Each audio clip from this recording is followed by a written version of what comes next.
Assalamualaikum warahmatullahi wabarakatuh. My name is Fadla and I'm going to explain about assessment principles and types of evaluation. Okay, the first one, we're gonna talk about the principles. First is overall principle. So basically, assessment should be complete.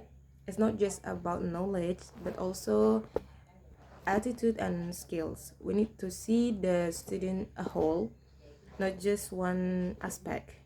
And the second one is continuity principle.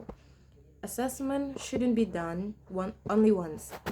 So in a continuity principle, assessment shouldn't be done only once. It has to be continuous from the beginning until the end, so we can see students progress over time. And then the third one, objectivity principle. This means the assessment must be fair. So harus adil gitu. We cannot judge students based on personal feeling.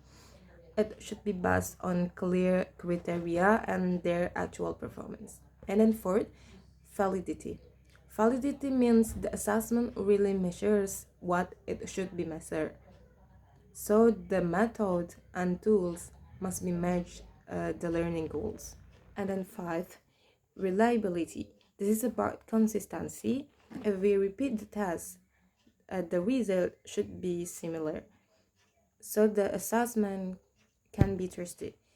And last one is practicality. Practicality means the assessment should be easy to use, not too complicated, and easy to understand and manage. Okay, now I will explain about types of evaluation. First one is TASE. A TASE is the most common tool.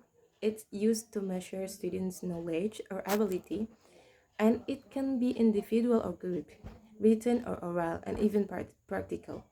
There are also power tests and speed tests. And the second one is a known test. Known test is used to measure things like attitude, interest, or motivation. So things that cannot really be measured by exams. Now, the types of known test evaluation. Okay, first one is observation. This is when we observe students directly and record their behavior, like how they act in class or their social skill. Second one is attitude. Attitude, this measure how students feel or respond to something, usually using scales or questionnaires. And the third one is interview. Interview is like asking student question directly, and it helps us understand them better, but it can take time. Okay, next I will explain about tools. The first one is checklist. This is just a list of things to observe. We just take what we see, simple but sometimes not complete. And then the second one is a rating scale.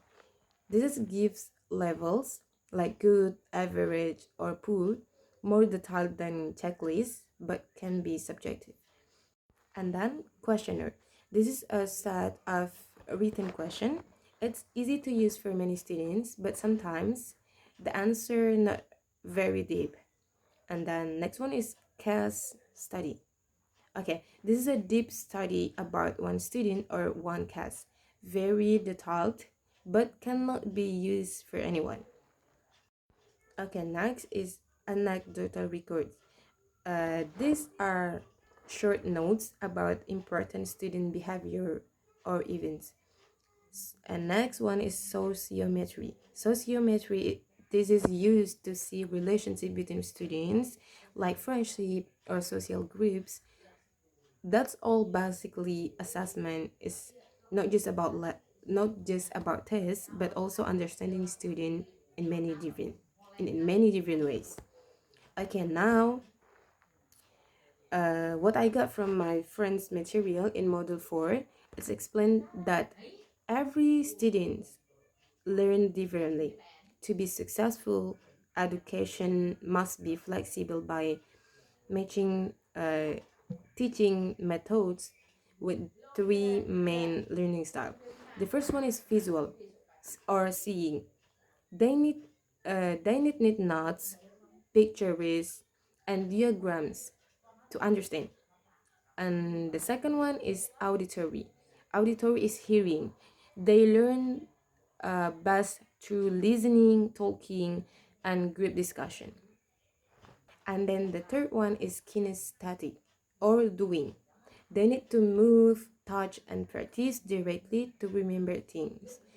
And teacher's goal in this module, in this material, is combine the style so that every student has the same chance to success regardless of how they process information.